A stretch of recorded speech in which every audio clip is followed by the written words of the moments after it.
Inverter AC का compressor या फिर फ़ैन मोटर, ज़्यादातर कंप्लेंट यही मिलता है कि इशू ज़्यादातर यही आता है कि कंप्रेसर और फ़ैन मोटर 2 सेकंड 3 सेकंड या फिर 5 सेकंड चलता है, उसके बाद बंद हो जाता है।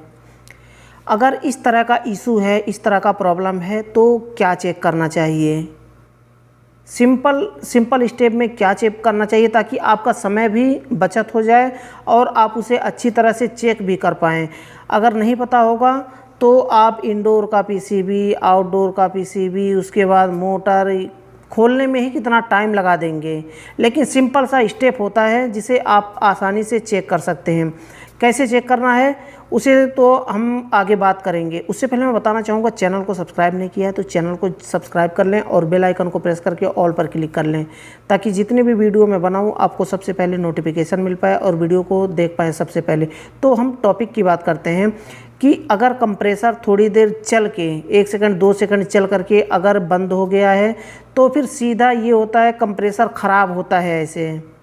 लेकिन आप उसे चेक भी कर सकते हैं, ऐसे नहीं फाइनल डिसाइड आप कर लेंगे कि कंप्रेसर ख़राब ही है। उससे पहले आपको पीसीबी में चेक करना होगा, आउटडोर पीसीबी में कंप्रेसर चल के थोड़ी देर 3 सेकंड 4 सेकंड चल करके बंद हो रहा है, यानी कि आउटपुट सप्लाई निकल रहा है आईपीएम से।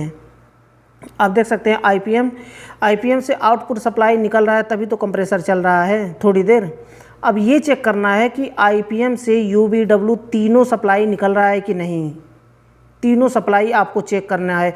उसके लिए आईपीएम का एक पॉइंट पर आप डीसी में चेक कर सकते हैं। डीसी में आपको चेक करना है तीनों टर्मिनल पर यूवीडब्ल्यू पर बराबर करंट पहुंच रहा है कि नहीं, ये चेक करना है आपको। इसके बाद मोटर को भी बताऊंगा किस तरह से चेक करना है, क्योंकि आईपीएम आउटपुट सप्लाई निकाल रहा है तभी तो थोड़ी देर मोटर चल रहा है, ये कंप्रेसर चल रहा है। अब ये देखना है कि तीनों टर्मिनल पे यूवीडब्ल्यू पर आउटपुट आईपीएम जो निकाल रहा है सप्लाई, वहाँ पर चेक करना है। इस तरह से आप चेक कर सकते हैं, तीनों पर चेक करना है। अगर आप उसमें हो सकता है 310 वोल्ट 20 वोल्ट या फिर डीसी में आपको दिखाई देगा करंट। अगर तीनों टर्मिनल पर बराबर कंटिन्यूटी तीनों टर्मिनल पर बराबर सप्लाई मिल रही है तब आपको कंप्रेसर चेक करना। अगर सप्लाई बराबर निकाल रहा है तो फिर समझ लीजिए कंप्रेसर ही ख़राब होगा। तो आपको उससे पहले कंप्रेसर फाइनल डिसाइड, ये भी नहीं है फाइनल डिसाइड कि कंप्रेसर ख़राब ही है। उससे पहले उसके बाद आपको टर्मिनल चेक करने हैं कंप्रेसर के। कंटिन्यूटी की रेंज पर आप रखेंगे क्लैमीटर को। उसके बाद डिजिटल क्लैमीटर अगर आपके पास है तो आप बेहतर तरीके से इन्वर्टर एसी को चेक कर सकते हैं। इन्वर्टर एसी का चाहे आउटडोर पीसीबी हो, इंडोर पीसीबी हो, या फिर आप कंप्रेसर चेक कर रहे हो इन्वर्टर कंप्रेसर, तो आपके पास बेहतर होगा अगर आपके पास डिजिटल क्लैमीटर है तो कंटिन्यूटी चेक करेंगे। तीनों टर्मिनल की कंटिन्यूटी यूवीडब्ल्यू, तीनों टर्मिनल की कंटिन्यूटी एक समान आनी चाहिए। ऐसा नहीं कि नॉन इन्वर्टर की तरह उसमें स्टार्टिंग और रनिंग में ज़्यादा आएगा और कॉमन और रनिंग में कम आएगा और कॉमन स्टार्टिंग में ज़्यादा आएगा, ऐसा नहीं है। इन्वर्टर टाइप में, इन्वर्टर टेक्नोलॉजी में जो कंप्रेसर होते हैं उनकी तीनों टर्मिनल की कंटिन्यूटी एक समान होती है। अगर एक समान है तो फिर समझ लीजिए कंप्रेसर सही है। तो बीच में आपकी सप्लाई चेक करनी है। आईपीएम से लेकर के कंप्रेसर के टर्मिनल के बीच में जो वायर, 3 वायर लगे हुए हैं, तीनों वायर को आपको चेक करना है कि कहीं कटा फीटा तो नहीं है, क्योंकि कंप्रेसर भी सही है, आईपीएम भी सही है, तो बीच में ही ब्रेक होगा कहीं ना कहीं।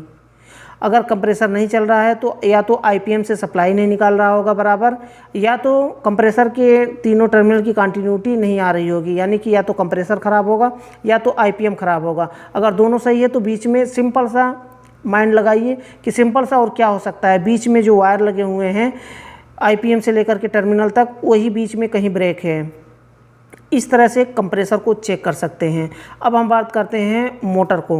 मोटर को कैसे चेक करना है? मोटर को भी सेम प्रोसेस होता है कि किस तरह से, जैसे हम कंप्रेसर को बताए हैं, आउटपुट सप्लाई हम चेक करेंगे।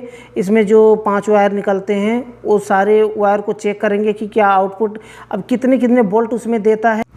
अब यहाँ से हम डीसी मोटर को चेक करना सीख लेते हैं कि किस तरह से चेक किया जाएगा डीसी मोटर, कितना वोल्टेज आना चाहिए, तब हम परफेक्ट मानेंगे।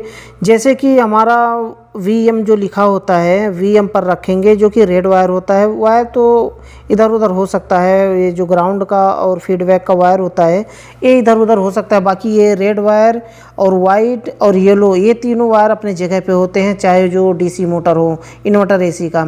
तो वीएम पर रखेंगे तो 280 से 340 वोल्ट डीसी करंट के बीच में मिलना चाहिए। अब वाइट वाले वायर पे यानी कि जो वीसीसी लिखा होता है, पीसीबी में आउटपुट जो निकलता है मोटर के लिए वहाँ पर लिखा होता है, वीसीसी जो लिखा होता है उसमें 15 वोल्ट डीसी करंट निकलना चाहिए आउटपुट। और उसके बाद जो येलो वायर होता है वीएसपी जो लिखा होता है, वेरिएबल स्विचिंग पॉइंट जो होता है 0 से 5 वोल्ट के बीच में होना चाहिए। 0 से लेके यानी कि 1 2 रहेगा तो भी चलेगा, 3 4 रहेगा तो भी चलेगा, वो तो अपने वेरिएबल के ऊपर घटता बढ़ता रहता है, यानी कि एक बार अप डाउन होता रहता है। जितना वेरिएबल होगा, जितना इधर उधर ट्रांसफ़र होगा, तो 0 से 5 वोल्ट के बीच में मिलना चाहिए। तब हमारा समझ लीजिए कि पीसीबी आउटपुट निकाल रहा है, मोटर में खराबी है। मोटर को भी इस तरह से आप पीसीबी से या फिर टेस्टर से चेक कर सकते हैं। तो अगर पीसीबी इतना आउटपुट नहीं निकाल रहा है तो फिर समझ लीजिए कि पीसीबी को रिपेयर कराने की ज़रूरत है। अगर पीसीबी आउटपुट इतना निकाल रहा है जितना बताया गया है, तो फिर समझ लीजिए कि आपके मोटर में कमी है, मोटर में खराबी है। मोटर को कैसे चेक करना है, उसके लिए भी यूवीडब्ल्यू टेस्टर होता है। मोटर टेस्ट करने के लिए भी एक डिवाइस होता है, उसे आप परचेस कर सकते हैं, क्योंकि डायरेक्टली आप चेक नहीं कर सकते मोटर को, ना तो डायरेक्ट आप रन करवा सकते हैं विदाउट पीसीबी के।